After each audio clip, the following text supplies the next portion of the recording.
Hi friends, ஒரு Kuwait farm house அல்லது Kuwait வில்லாவோட tour எப்படி இருக்குன்னு பார்க்கலாமா? இந்த குவைத் வில்லாவில் நம்ம என்ட்ரு ஆன உடனே லான் இருக்குது. அது கூடவே சேர்ந்து கிட்ஸோட ப்ளே ஏரியா, சின்ன ஒரு ப்ளே ஏரியா இருந்தது. அதுக்கப்புறம் இன்டோர் ஸ்விம்மிங் பூல் இருந்தது. அதுவும் க்ளோஸ்டு டோர்லாம் போட்டு நல்லா செக்யூர்டாக கொடுத்துருந்தாங்க. அதுக்கப்புறம் 2 திவானி இருக்கும். இது ஒரு திவானி. அது கூடவே சேர்ந்து நம்ம ஃப்ரண்ட்டில் நம்ம என்ட்ரு ஆகிறதுக்கு முன்னாடியே ஒரு திவானி இருந்தது. இதுதான் நம்மளோட ஓவரால் வியூவு. நம்ம இருக்கிற வில்லாவோட மேலே வந்து ஸ்டெப்ஸ் இருக்குது. அதுலேருந்து நம்ம போய் பார்த்தா இதே மாதிரி ஒரு அழகான வியூவு. அது கூடவே சேர்ந்து பக்கத்தில் இருக்க ஃபார்ம் ஹவுஸ்லாம் பார்த்துக்கலாம். இப்போ வில்லாவில் ரூம்லாம் எப்படி இருக்குன்னு பார்க்கலாம். இதுதான் நம்மளோட ஹாலு. எவ்வளோவே வேணாலும் உட்காந்து நல்லா ஜாலியாக ஃபன் பண்ணுற மாதிரி ஒரு பெரிய சைஸு ஹாலு. கிச்சன்லேயும் எத்தனை பேர்னாலும் நல்லா சேர்ந்து நல்லா சமைக்கலாம். நிறைய சமைக்கலாம். அதுக்கு தேவையான பாத்திரங்கள் எல்லாமே இருக்குது.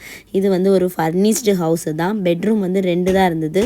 ஒரு பெட்ரூமில் வந்து 2 காட் போட்டிருந்தாங்க. இன்னொன்றில் வந்து ஒரு காட் கொடுத்துருந்தாங்க. இதோட ஃபுல் லென்த் வீடியோ ஆல்ரெடி நம்ம சேனலில் இருக்குது. கீழே லிங்க் கொடுக்கேன், பார்த்து என்ஜாய் பண்ணுங்கள். பாய் பாய்.